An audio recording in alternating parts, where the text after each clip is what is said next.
Do you need an ancestor altar in order for you to honor your ancestors?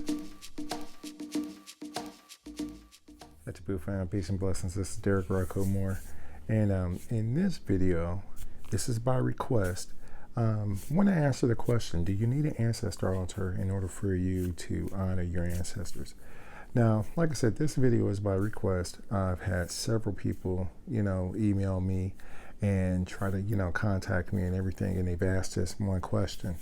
And I've been promising to actually go ahead and make a video about this. And just to answer the question, no, you don't need a actual ancestor altar in order for you to honor your ancestors.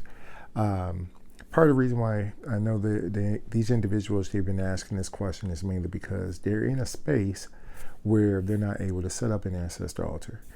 For instance, they might be living with someone, they might be living with family members or so who would desecrate or, not really respect their wishes of having an ancestor altar. I remember the first time I went ahead and I set up an ancestor altar. It was at I think it was in my parents' house. One of the first times I did it, it was when I was at my parents' house one time. And yeah, my parents, they weren't really appreciative of it. They weren't respectful of it or anything. And, rightfully so, I had to go ahead and be respectful because I was in their home. So I understand the reason why they was asking that question. I understand the reason why people are asking that question. So, like I said, basically, the real short answer is no. You do not need an ancestor altar in order for you to honor your ancestor. The reason why is because there's several reasons, but I'm going to go ahead and kind of give my experience and opinion about it. But the reason why is mainly because you have to remember, you are the last living link of your ancestral line, okay? So what that means is the first of your ancestors that actually walked the planet, all the way, you were talking hundreds, thousands of years ago, all the way until you are the last living link. If you have children, then your children become the last living link, all right? So the whole purpose of actually saying that is basically to get you to understand that your ancestors, they live through you. They are within you. Their blood flows through, it flows through your veins. Their DNA is part of your DNA, the whole deal, okay? Don't really want to get into the whole science of it, but, basically ancestral memories and everything, they are within you, okay? So you don't necessarily need an ancestor altar in order for you to honor your ancestors. Part of the reason for having an ancestor altar, besides actually going ahead and showing respect and what have you, but it's more as a focus point, okay? It's a way of which it's a gateway that allows you to be able to communicate with your ancestors, okay? Now, what's the alternatives? What's the alternatives if you don't have an ancestor altar? There's three of them that come to mind, okay?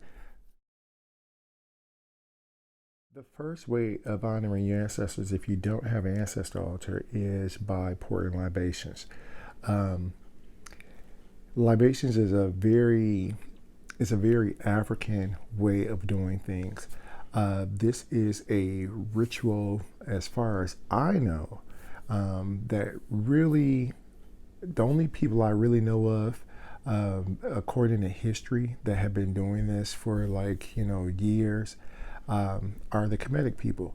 For the most part, there is no other culture no other ancient culture that has been doing it longer than the Kemetic people. Everybody else has been doing it, but like I said, as far as I know, the Kemetic people were probably the first or one of the first to actually go ahead and pour libations to their ancestors, okay?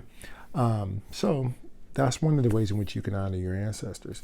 When you're pouring libations to your ancestors, you don't have to, there's different ways of which you can do it, but a very generic way, very generic way that you can go ahead and do that is just basically is by, purchase a plant, follow your intuition in regards to what kind of plant you want to get. And, like I said, you just basically get like a glass of water or so. It does not have to be spring water and all that. You can use ordinary tap water. And basically you just go ahead and you pour water into the plant or sprinkle water into the plant. That way you don't, you don't kill the plant by overwatering it. And for the most part, all you do is basically you just say, I offer this, offer this water or offer this liquid to your ancestors, known and unknown. Okay. And like I said, that's a very generic way of doing it. You basically, after you go ahead and you give them, you sprinkle the water or so, you can say, use an affirmation and basically say, hey, I offer this water to my ancestors, known and unknown. I invite you to come into my life and, share your wisdom, share your knowledge, share your experience, guide me in my life, like I said, whatever it is that you're trying to affirm, you can go ahead and you can say that. You can also include within that libation, that you pay homage to the divine, you pay homage to God, you pay homage to Never Chair, pay homage to all the spirits, that are around you or so, okay? So that it is very inviting, it's affirming, and it is empowering to you. So that's one way in which you can go ahead and you can honor your ancestors. It is by pouring libations. The second way of actually honoring your ancestors, especially if you don't have an ancestor altar or you're not able to set up an ancestor altar, is by making offerings, okay? Making liquid offerings. But making offerings work as well, okay? But I'm going to just go ahead and I'm going to specify, or just kind of, like I said, focus on the liquid offerings. When you make a liquid offering, okay, you basically, it's the same idea as pouring libations. For the most part, you can take like a little shot glass or so. And if you're offering water, you can go ahead and you can fill the whole glass up with water, or the little shot glass of water, and you just put it, you can either put it next to a, you can put it next to a plant. You can just put it in, in an area, like in a corner or so. You can even put it on the floor, okay? But like I said, for the most part, you got to follow your intuition.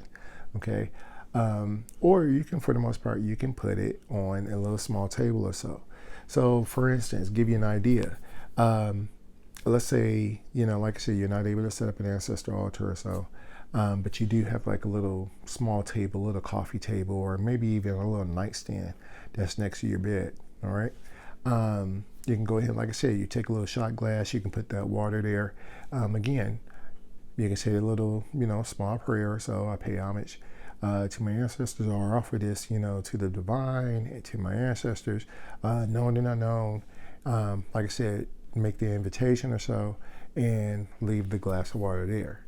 And you can do that until you're able to go ahead and actually set up an ancestor altar.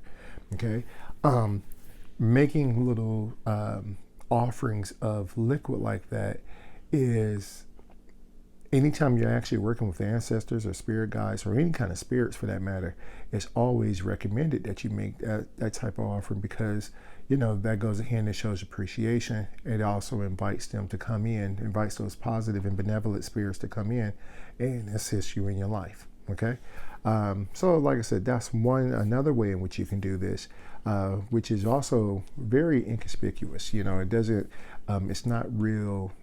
It doesn't cause a lot of people to actually look at it and wonder what's going on, because to the unseen and untrained eye, it just looks like maybe you just left a little shot glass of water, okay, and that's it, okay? So that's another way in which you can go ahead and you can do that. The other thing I was going to mention, if you go ahead and you use that method, and you can also pour a little bit of liquor, okay? But the idea is, if you pour a little bit of liquor in a glass, in a little shot glass, as an offering to your ancestors or so. You don't use a whole lot. The idea is, or the theory is, you don't want your ancestors or your spirits to basically become drunk, okay? So giving them a little shot glass of that liquid or a little shot glass of liquor would also be sufficient as well. And that's the second way in which you can actually honor your ancestors.